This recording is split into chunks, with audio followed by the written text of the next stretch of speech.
Good morning, friends. I am Ravi Saxena, Professor of Statistics at Indira Gandhi Agricultural University, Raipur. Today's topic talk is statistical techniques for agricultural experiments.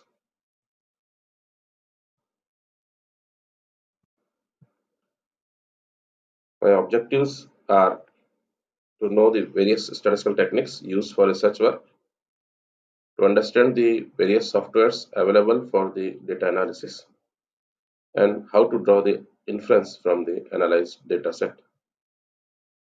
The outcome of this today's talk is how to plan the experiment, what are the suitable statistical techniques, and how to write the inference from the analyzed data set.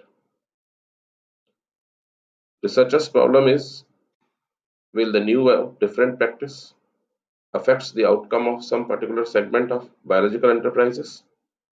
If so, to what extent? Since the problem cannot be answered with 100% certainty, we must include the cost of risk and cost and risk of making incorrect decisions. To answer such problems, we need an experiment.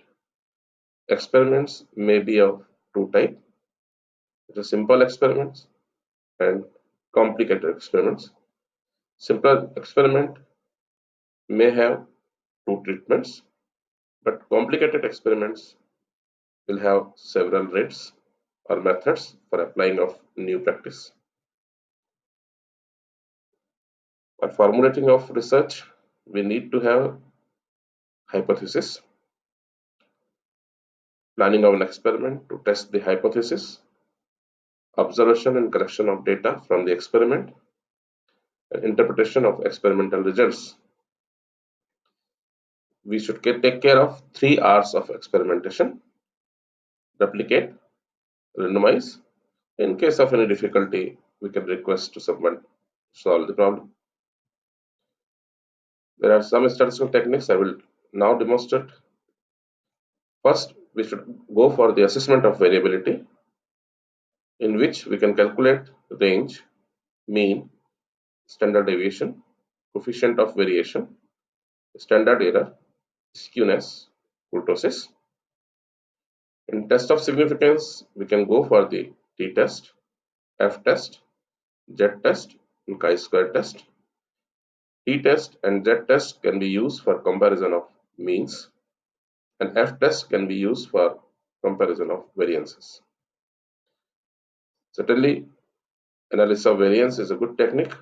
There are certain designs: completely randomized design, randomized block design, Latin square design, factorial experiments, split and strip plot design, augmented design, lattice design. Apart from that, many more designs are available. We should also go for the association analysis like correlation, linear regression, non-linear regression.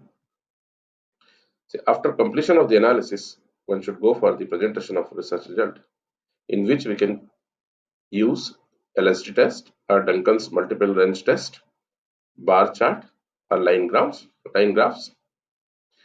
There are some softwares available. We'll go through one by one. SPSS is most commonly used software.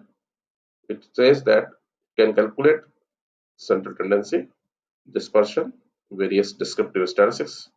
It can also be used for ANOVA, regression, correlation, and many more features are available in the software. Another software is Statistical. It can also be used for analysis for MENCOA, ENCOA, discriminant analysis, survival analysis, etc. SAS is more powerful tool in the nowadays, in which we can go for the statistical and mathematical analysis. We can also go for operation research analysis, and lot of features are available in SAS. So many other softwares are also available. R is open source software. We can consult R. We can go for R. There are certain programming is available here. Thank you so much. Thank you.